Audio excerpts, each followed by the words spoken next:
my dear students. Today we are going to discuss about the next concept, that is properties of the soil. So before going to start our class, just we will recall what we have learned in the last class. Types of soil depending upon the size of the particles, that is sandy soil, clay soil and loamy soil. And what are the uses and the nature of these type of soil also we have discussed. Later we have discussed regarding the property of soil. In that first property, that is the percolation rate of the soil. How we have to find out the percolation rate.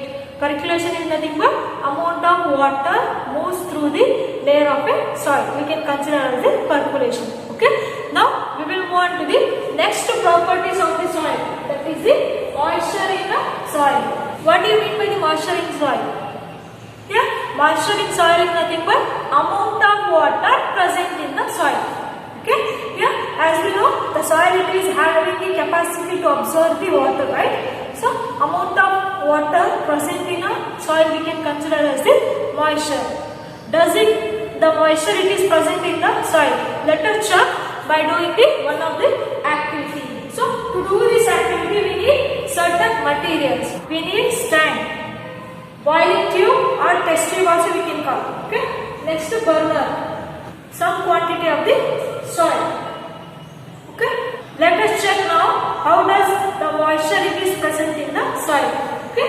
Take a boiling tube or test tube which is attached to a stand. So in that test tube you have to keep 2 spoonfuls of the soil. Okay. After you have to heat the soil present in a test tube by using the burner. You have to give heat.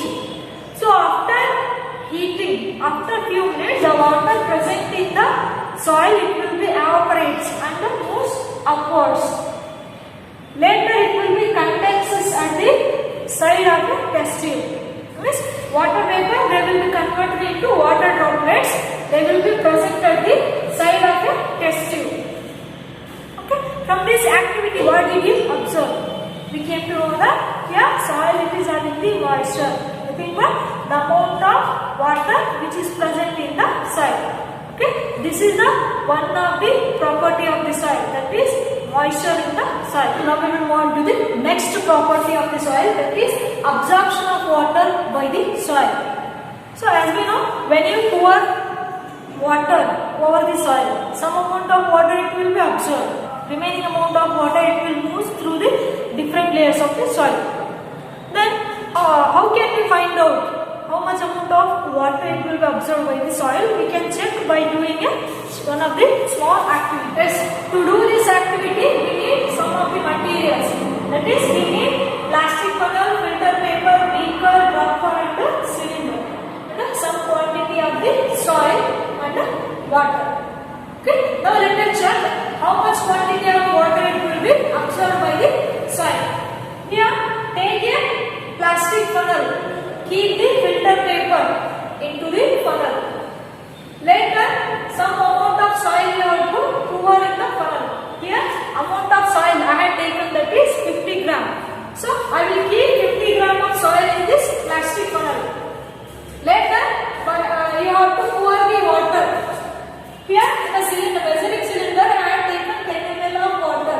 So, this water I will pour in the funnel by using the dropper. Okay. By using the dropper, I will keep this water over all the soil present in the plastic funnel. Okay. By using dropper, I have to keep drop by drop over all the plastic funnel which is having the soil. Keep the water until it starts dropping. Okay.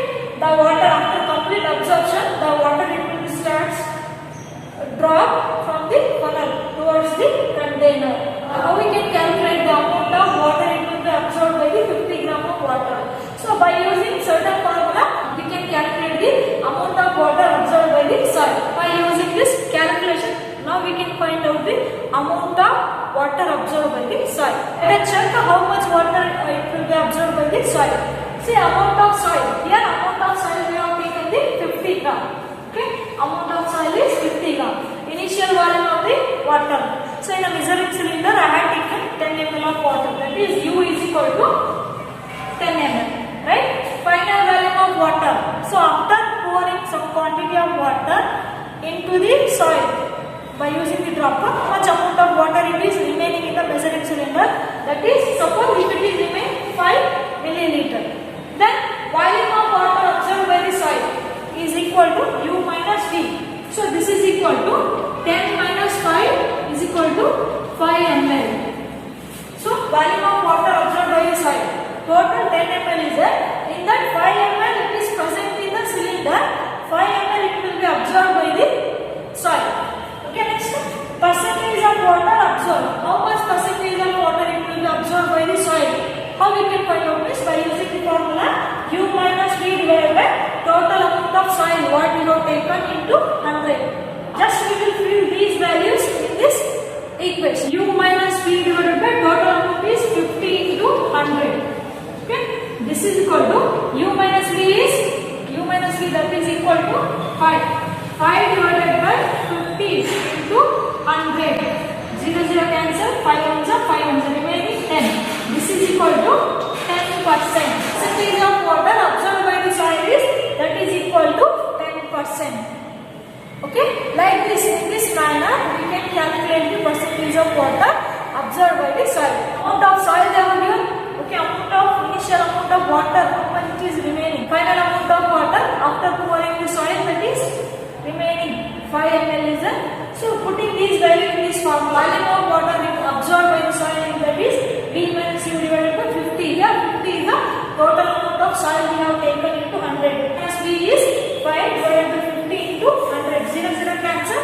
5 ones are 5 ones. Remaining is 10%. So 10% of water it will be absorbed by the soil. We can take other values to find out the amount of water absorbed by the soil. Okay, percentage of water absorbed by the soil you can find out if the different values they have given. So all these values what they have given data, substitute in this formula, later you are getting the percentage of water absorbed by the soil. Different soil sample absorbs the water in a different extents. As you know, there are different types of the soil they are present. So different types of the soil they will be absorbs the water in a different extent. For example, sandy soil will absorb less water and allows more water to circulate. As you know, when you pour the water over the sandy soil, it will absorb less but allow to percolate water more. Okay, next one, clay soil absorbs more water but allows less water to percolate. Clay soil it will absorb more amount of water because in clay soil the particles they will be packed very tightly, so it will be absorbs more amount of water but it will allow to percolate in a less amount. These are the some of the properties of the soil. Now we will move on to the next, that is soil and the crops. So as we know, there are different kinds of the soil that are present. Now we will discuss which type of crops they will be cultivated in the different types of the soil. So different types of the soils are found in different parts of our India. Okay, as we know, different kinds of the soil we can found in the different parts of the India. In some parts there is a clay soil, in some parts there is a loamy soil, in some other parts there is a sandy soil. Wind, rainfall, temperature, light and humidity are some of the climatic factors which affect the soil profile and brings the changes in the soil structure. The soil structure it will be changes from place to place means, so depending upon these climatic factors, that is wind, rainfall, humidity, light, rain. So these are some of the climatic factors which affect the soil profile and also brings the changes in the soil structure. Depending upon the climatic factors and the types of soil, we can find out the different vegetation and crops growing in the particular area. Okay, so now we will discuss what type of crops they will be growing in a particular type of the soil. Move on to the next, which type of crops they are growing in a particular type of soil. First one, wheat and gram. The gram is nothing but chana. Okay, so wheat and gram, in which type of soil they are growing? It will be suitable for the clay and loamy soil. These two crops will be suitable for the clay and loamy soils for growing the cereals like wheat and gram. So this soil which is rich in humus and very fertile and good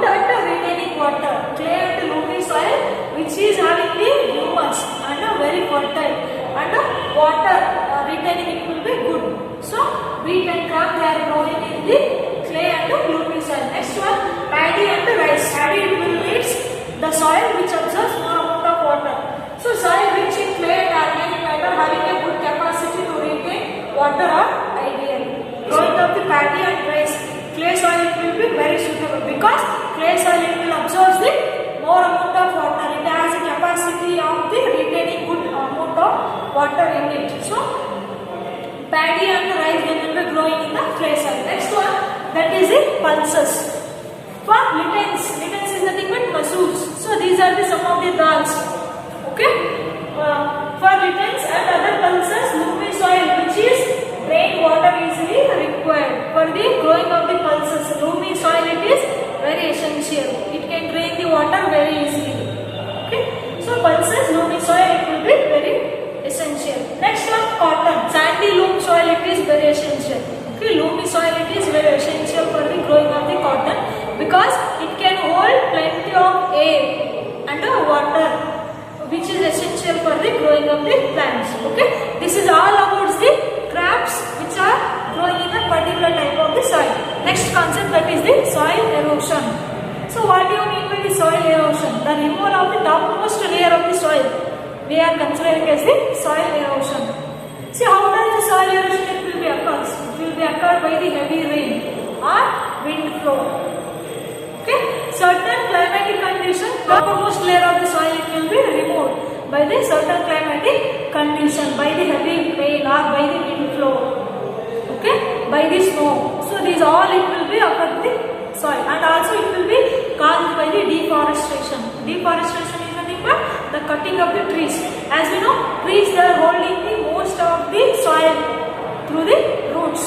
If the trees only not there means the soil it is not holding, means it will be passed, it will be moved away by the wind or rain. Deforestation it is the major reason for the soil erosion. And then how to control the soil erosion means we have to plant. Means we have to do afforestation, means we have to plant the more amount of the trees. Here trees it can be hold the plenty of soil through the roots. So this is the best method we can control the soil erosion. Okay, my dear children, in this lesson we have learned regarding the soil, its importance. Okay, what are the layers of the soil? Next, what are the horizons of the soil and what is the nature of each horizon? Later we have discussed about the types of soil. Next we have discussed about the properties of the soil. At last we have discussed about the soil and the crops which are suitable to the particular type of the soil. Okay, thank you.